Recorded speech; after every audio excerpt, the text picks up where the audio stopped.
Oh, me? Well, I won my boarding ticket in a friendly dockside game of poker. I showed my pair of twos, but the rest of the gentlemen took a look at me and agreed that I must have won. Come to think of it, I've never lost a game of poker. Never mind that. I boarded the vessel, and for a few days, I put on the life of luxury. And I have to say it didn't fit. Hobnobbing with aristocrats isn't my scene. I prefer the simple life, working the docks, earning a modest wage, suplexing adult men at night to make a living. Then I saw her. She was the most beautiful creature I had ever seen.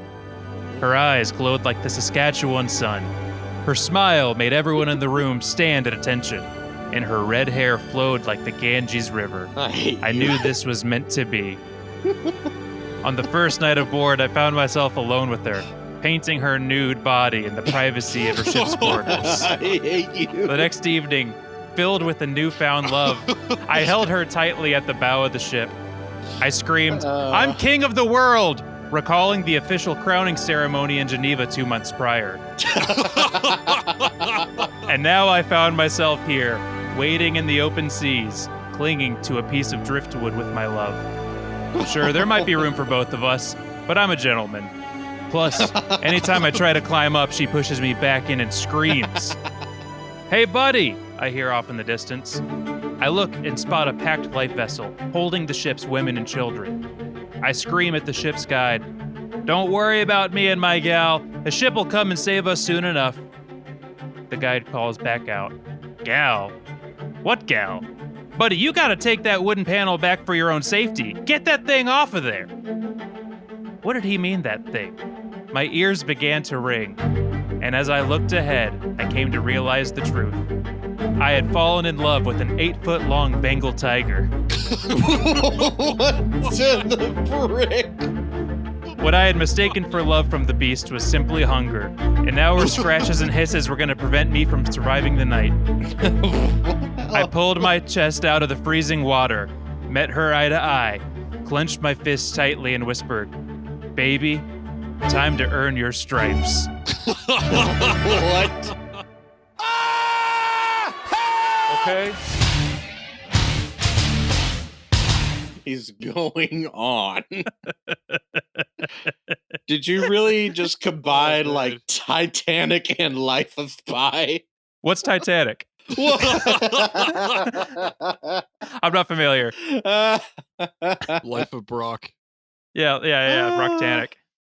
Welcome to the Brocktagon, everybody. Truly, if Dear Abby was written for Barstool Sports. I'm Aaron, this is Cameron and Sean, and we have a hot question for you guys. I'm going to go ahead and read it off to you. Dear Brocktagon team, I have only seen 2 movies, Titanic and Life of Pi. I have 2 questions for you. Number 1. It's not a bad 2. Yeah. Oscar winner, right? Both of them. Yeah. Both Yeah. of them Oscar winners. High standards. Yeah. So I have 2 questions for you. Number 1, why are all movies horrific tales of watery deaths? And 2, if Brock Lesnar were aboard the Titanic, and the moment that the ship hit the iceberg, 10 Bengal tigers were released, could Brock survive the entire ordeal? The tigers aren't looking for him specifically, so he's allowed to evade as much as possible. Please keep making episodes. These are the questions our society needs answered. Jake from Tacoma. Wow. Well, thank you very much for the question, Jake. Thank you, Jake. And wait till you find out about other movies. I really, it's just anyone besides those 2. I think you're going to be very impressed, and I think you're going to notice a pattern gets interrupted. Jake, I have a hunch that you're going to love Castaway. Man, Jake, your mind's going to get blown when you see movies that take place on land. Wait till this guy sees Dune. He's going to pass out.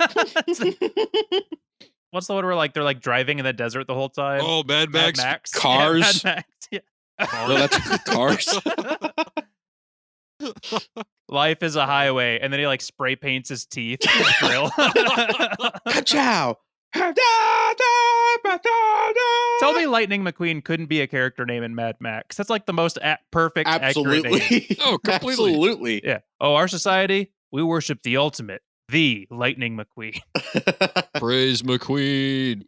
Everybody's like rubbing red paint in their faces. Ka-chow. Ka-chow. Bowing down.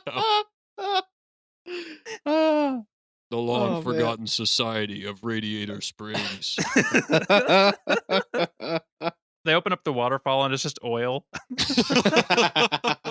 So guys, I went a little bit off of Jake's question for the intro story, but I really like his question. I mean, we could talk about both. Like, does Brock survive on the wood with the 8-foot Bengal tiger, female Bengal tiger, or we could just jump right into his question. I think, look, Brock is a tank of a human being, but once you get in like -0 degree water, if you don't get out of there in like a matter of minutes, it doesn't matter. You're gone. You're dead. So he has to fight for it. Okay, well, see, this is the problem, Cam, is we agree, but we disagree. I think the water's a problem, but I think it's a bigger problem for the tiger than it is for Brock. I like his chances. I'm assuming he's shirtless and wearing UFC trunks. Yeah, that's a given. Okay, naturally. Yeah. Assuming he's got that going for him, I think he does better in the Arctic water than a Bengal tiger, honestly. Like, I don't think that thing is... Brock's from Minnesota. He's used to the cold. The tiger doesn't know anything about... Actually, wait, are Bengal tigers the ones in the snow? No. Bengal tigers are from India. Yeah, tiger's cooked. He's only felt the Ganges. I don't even know where the Ganges is. I just asked Katie, like, what? How can I describe a tiger, Sarah? She said, as red as the Ganges River. And I was like, okay, sure, it's in. No. Cam, we gotta get married, dude. You mean to women? Yeah. That's what I was implying. We don't have to talk about this anymore. I was just confused. I was like, what? What do you mean we have to get married? Like, you were confused. You were like, yeah. I thought I was going to be the one to pop the question. I guess we're compatible. We have to get married to different people. That's clearly what I was implying, and I don't know why anyone would not think that. Anyway. No, anyway. You guys know that there is a world where the two of you could, like Sean, when you moved back up home, Cameron could have gone with you, and you guys, like, not fallen in love or anything, but I feel like you guys could Bert and Ernie it for the rest of your lives and be the happy. odd couple. Yeah. Totally contented. That's most of the worlds. This is the alternate universe, the one that we're in now, where Cameron and I are not heterosexual life partners. This is the odd one out. Doctor Strange is just holding up the one. Guys, I'm not trying to toot my own horn, but the thing about Brock Lesnar being king of the world is the funniest thing. I'm king of the world. No, really? Everybody on the ship is like, we know. Yes, sir. Whatever you say. He just gets out there and says that, and in the distance, the iceberg just moves a mile to the other side. Out of respect or fear. Yeah, I like to imagine he was in Europe, just like going from country to country, like asserting dominance, headbutting like Kaiser Wilhelm II. You know? Yeah. It's like, okay, you're king now. Look, everyone, I pulled the sword from the stone. And he just like ripped part of the Eiffel Tower out of the ground. They're like, oh, yeah. Yes, sir. You did it. Look, I pulled the sword from the stone, but he's like holding an arm that is holding the sword. He pulled the stone from the ground. No one wanted to argue with him. I guess it counts, technically. I love the idea of Brock Lesnar thinking that's how monuments work. Like, you have to destroy them to assert dominance. I am the one that has toppled the ancient dominoes. And, like, all these historians are, like, crying around Stonehenge. Oh, so much we'll never know. I defeated the regular canyon. The part in Titanic where they're, like, dancing in the raucous party. Mm-hmm. Instead, it's just, like, Brock dueling fisticuffs with the tiger and everyone else just, like, circling, throwing money in the pile. They think he has it under control, and he's like, please, run away, save yourselves. Part of this question is, like, Brock is fighting two giant monsters. He has the tigers to worry about, and also, like, you have to survive the Titanic. That's a big feat. I'll kind of preview my answer is, I think he could just survive the Titanic. Like, if that was just the question, I'd give him 9 out of 10. What? He's one of the best of... No. He's one of the best of us. Definitely. No. What are you talking about? He's Brock Lesnar. So what? Like I guess I just don't understand how you survive being on a sinking ship. Like you're saying he would just simply be warm. I think Brock like when the ship breaks, Yeah. he would just hold it together. No. He would just stand between. Like Iron Man does, I'm pretty sure. Like Spider-Man. Yeah, Spider-Man. Yeah, exactly. He's just like got it with chains instead of the webs. Just like holding it. Yeah. He like jerry rigs it together, and then he turns to the iceberg. He's like, "Now for you." It's just an iceberg wearing a luchador mask. Wearing a luchador mask, smoking a cigarette with some brass knuckles. Come here, mon ami. Why are you French? I feel like I've said this before on the show, but I really have like workshopped trying to put Brock in the Titanic, but I just couldn't make it work. The only question I could think of is, can Brock limit the number of survivors to 0? Like, can he make sure everyone else dies? Can he make sure everyone dies? I think he's got a good chance. There's a lot of people. I'd give him 3 out of 10 to kill everybody else. He's like going to lifeboat, just like punching a hole in it. That's what I'm saying. Could the story of the Titanic never be told? Thanks to Brock. Okay. As far as Brock surviving with, what did you say, 10 Bengal tigers released? 10 Bengal tigers on board. All right, hold on. I'm Googling how many people were in the Titanic. That's really interesting. 2,200. Yeah. I guess I was expecting more. All right. 2,200 people on the Titanic, 10 Bengal tigers. Brock survives this, and does he get weapons? No. If he wants to grab, like if there's like anything laying around though, can't he use it? Yeah, like a deck chair or whatever. Yeah. He can bunker in a room, although the ship's going down. So what ultimately counts as victory? He just has to not get killed by the tigers, or he has to make it to a lifeboat. Yeah. He has to get pipped up by the Carpathia. Yeah. Okay. No, I've. What is that? What? I just imagine like him getting on the Carpathia with all the other survivors being like, "Man, that was a crazy night.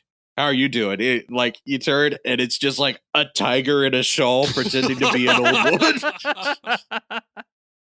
Wow. There's just Oh, no way. women I and have children. some family who lives there. 10 of my friends won tickets. Could you believe it? Yeah, what were you saying, Sean? I was just going to say, after this research, I have a number in mind. I've reached a conclusion. With 10 Bengal tigers loose in the ship, Brock Lesnar survives the Titanic 10 times out of 10. Wow. He's fine. He's not dying at all. He's totally good. Dear If God. anything, I think the tigers only help his case because by the time they're mowing down some extra people, they're probably just going to open up the lifeboats even further. I want to be clear. Sorry. I want to be clear. It's not get to the lifeboat. It's like survive, like get to shore and everything. Sure. You still think he's 10 out of 10? 10 out of 10. 10 out of Brock 10. He's good. will- There's no if scenario Brock- where Brock Lesnar dies in the Titanic. There's none. And why is that, Sean? Why is that? I don't know what you're getting. Oh, okay. You think I'm going to say something, but I'm not going to say that thing. Yeah, I'm not. yeah, I'm not. I do. You think you know where I'm Uh-huh. going with this, but you don't. Yeah.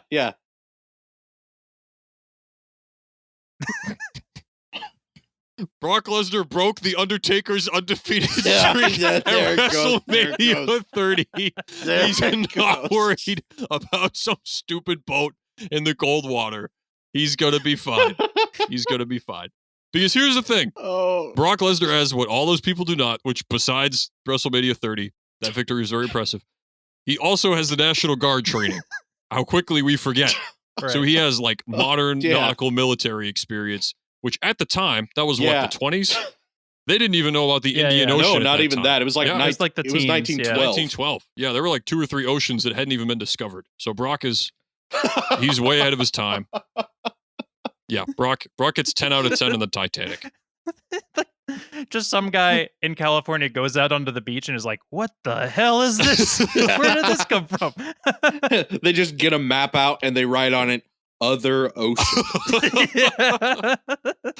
The first guy that went to the other beach was like, "There's more? You're not going to believe this." You're kidding me. He takes a trip to India and he's like, "You gotta be kidding me." Just completely baffled by different bodies of water. He just sees the Arctic Ocean what I- and he's like, it feels like there should be another one of these. You know, like like a set. He sees like Niagara Falls and he's like, there's one that's sideways. His neighbor gets a pool. Are you kidding me? The first time it rains, this guy has a heart attack. It's all around us. The day that guy died was the first time he saw a water park. That's what put him over the edge.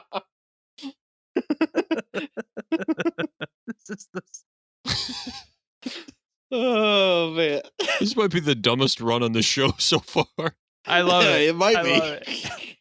God, I still can't get over 10 out of 10. For the Titanic? That's ridiculous. Titanic with 10 Bengal tigers. I on think the board. tigers help. That's the thing. I think without the tigers, it's only 9. The tigers are so busy taking out other people that Brock gets a better chance at surviving. That's what I'm Is that saying. you're Yeah, That's saying? what exactly. Like the crew is like, women and children. Actually, we have some room. That's what I'm saying. That's what I'm saying.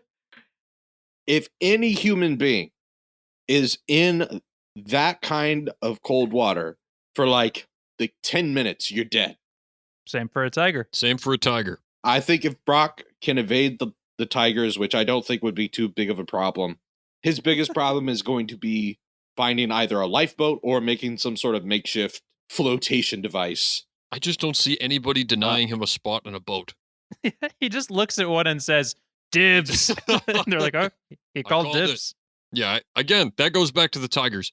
I think if the tigers are out there, there's no women and children first. There's no nearer, my God, to thee. There is no like patient reflection upon, the human condition. I think it's like even Right. more of a panic of we got to get out of here. I just don't see him not getting a boat. The tigers maul the string players. Honestly, I feel like Brock would let everyone else have the lifeboats and be like, I'll take this one, just with the rest of the Titanic. He takes one of the other halves.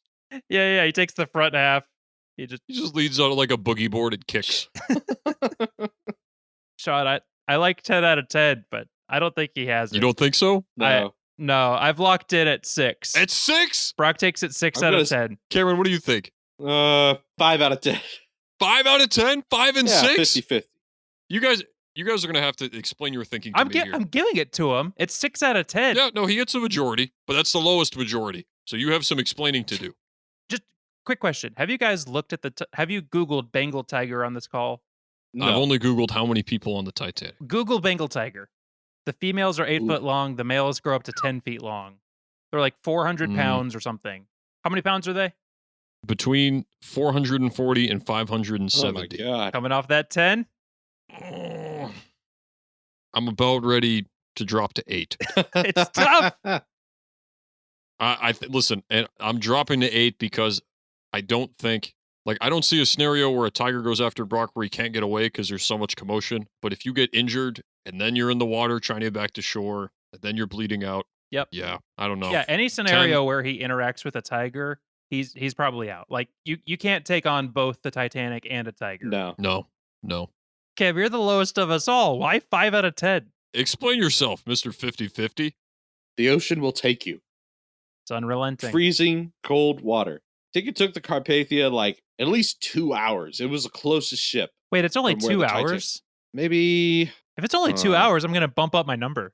Let's Ocho. see, Carpathia. Bump it up to what, Aaron?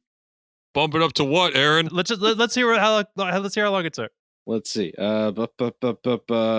Took the Carpathia 3.5 hours to reach the Titanic.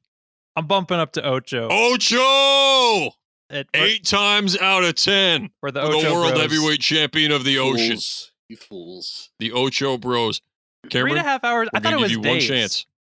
No. No. You will die within a span of 15 minutes. Yeah, if your whole body is in the So water, get a boat. if he done. What is it going to hit a smaller iceberg? I think he's good. Brock would be standing by the edge of the boat, and they would start loading women and children on his shoulders. yeah. Women and children onto Brock.